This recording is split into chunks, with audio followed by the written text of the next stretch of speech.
Hello guys good morning ମୁଁ ହେଲି ସ୍ୱସ୍ତିକ। ଆଜି ହେଲା 17 ଅଗଷ୍ଟ 2025 ରବିବାର। ଏବେ ମୁଁ ଗୋଟେ ଭିଡ଼ିଓ ବନାଉଛି ମୋ ୟୁଟ୍ୟୁବ୍ ଚ୍ୟାନେଲ୍ ପାଇଁ।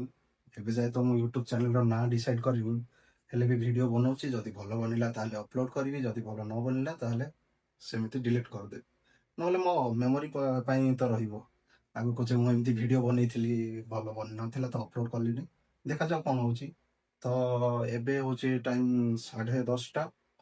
ତ ଆଜିର ପ୍ଲାନ୍ ହେଲା ମୁଁ ଗାଡ଼ି ମୋର ଧୋଇବା ପାଇଁ ନେବି।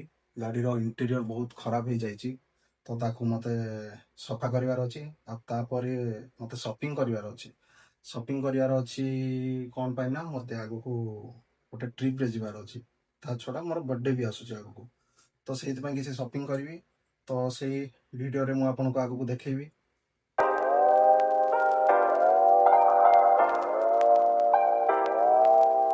ଗାଡ଼ିର କଣ୍ଡିସନ ଆପଣ ଦେଖିପାରୁଥିବେ କେତେ ଅପରିଷ୍କାର ହେଇକି ପଡ଼ିଛି। କାରଣ ସାଙ୍ଗମାନଙ୍କ ସହିତ ଯଦି ଆପଣ ଏମିତି ବୁଲିବାକୁ ଯିବେ ତ ଗାଡ଼ି ଅପରିଷ୍କାର ହବାଟା ଥୟ। ତ ଏବେ ମୁଁ ବାହାରି ସାରିଲିଣି ଯିବା ପାଇଁ। ମୁଁ ଏସିର ଟିକେ ଫ୍ୟାନ୍ଟାକୁ ସ୍ଲୋ କରିଦେଉଛି, ଆପଣମାନଙ୍କୁ ନଏଜ୍ ଆସୁଥିବ।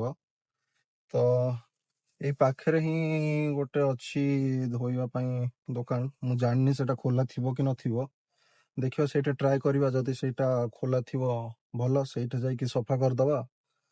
ତାପରେ ଆଗକୁ ପ୍ଲାନ୍ ଦେଖିବା କ'ଣ ହେଉଛି, କେତେ ସମୟ ଲାଗୁଛି କ'ଣ। ଆକ୍ଚୁଆଲି କିଛି ଦିନ ପୂର୍ବରୁ ମୁଁ ସଫା କରେଇଥିଲି ଏଇ ପାଖରେ ଗୋଟେ ଜାଗାରେ। ତ ନାଁଟା ଏକ୍ଜାକ୍ଟଲି କ'ଣ ମୋର ମନେ ପଡ଼ୁନି, କିନ୍ତୁ ସିଏ ଠିକ୍ ସେ ସଫା କରିନଥିଲେ।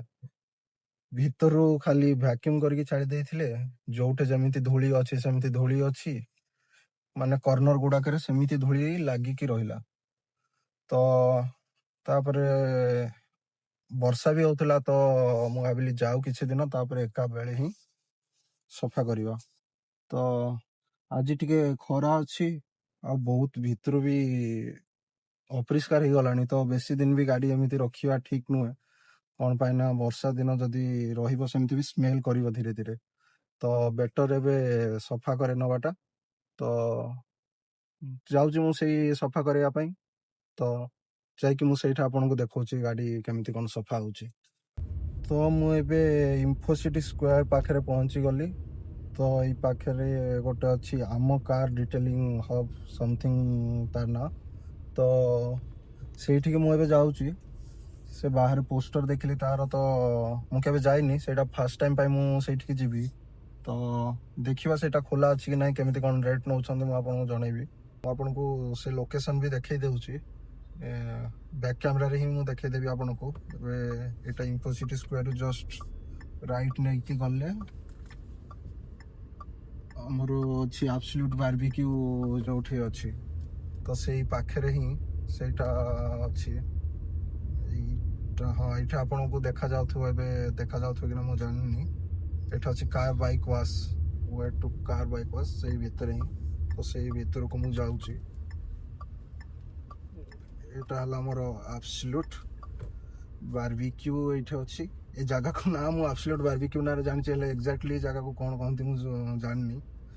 ଏଇଟା ହେଲା ଆମର କପଲ୍ ମାନଙ୍କ ପାଇଁ ବହୁତ ଫେମସ୍ ଜାଗା। ସନ୍ଧ୍ୟାରେ ଆସିଲେ ଏଇଠି ପୁରା ଭିଡ଼। ତ ଏବେ ସକାଳ ଟାଇମ୍ରେ ଏଠି ଭିଡ଼ ନାହିଁ, କିନ୍ତୁ ସନ୍ଧ୍ୟାରେ ଏଠି ପାଦ ରଖିବାକୁ ବି ଜାଗା ନଥାଏ। ତ ଯିବା ଦେଖିବା କେଉଁଠି ଅଛି, ଏଇ ଭିତରେ ହିଁ କେଉଁଠି ଅଛି। এইটা ହିଁ ବୋଧେ କାର୍ ଡିଟେଲିଂ ହବ୍। এইটা ହେଲା ତାଙ୍କର କଷ୍ଟମର ଲାଉଞ୍ଜ, ଯୋଉଠି ଆପଣ ବସିକି ଆପଣଙ୍କର ଗାଡ଼ି ୱାଶ୍ ହେବାର ଦେଖିପାରିବେ।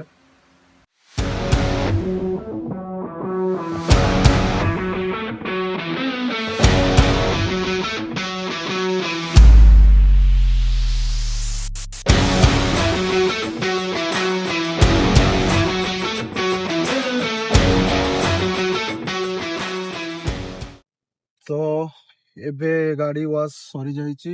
ମୁଁ ବାହାରୁଛି ଏବେ ଏଇଠୁ। ମୁଁ ଆପଣଙ୍କୁ ଜଣାଉଛି ରିଭ୍ୟୁ କେମିତି କ'ଣ ମୋତେ ଲାଗିଲା ଗାଡ଼ି ୱାଶ୍। ଓଭରାଲ୍ ଭଲ ହିଁ ଥିଲା।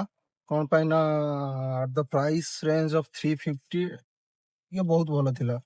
କଣ ପାଇଁ ନା ମୁଁ କିଛି ଦିନ ତଳେ ମୁଁ ଷ୍ଟାର୍ଟିଂ ରେ ଯୋଉ କହୁଥିଲି ଗୋଟେ ଜାଗାରେ ଭିଡିଓ ଷ୍ଟାର୍ଟିଂ ରେ ମୁଁ କହୁଥିଲି ଗୋଟେ ଜାଗାରେ ମୁଁ କାର୍ ୱାଶ କରିଥିଲି। ସେ ମୋଠୁ ନେଇଥିଲେ 500 ସମଥିଙ୍ଗ, କାରଣ ସେ ସେତିକି ହିଁ ସଫା ସିଏ କରେଇଥିଲେ।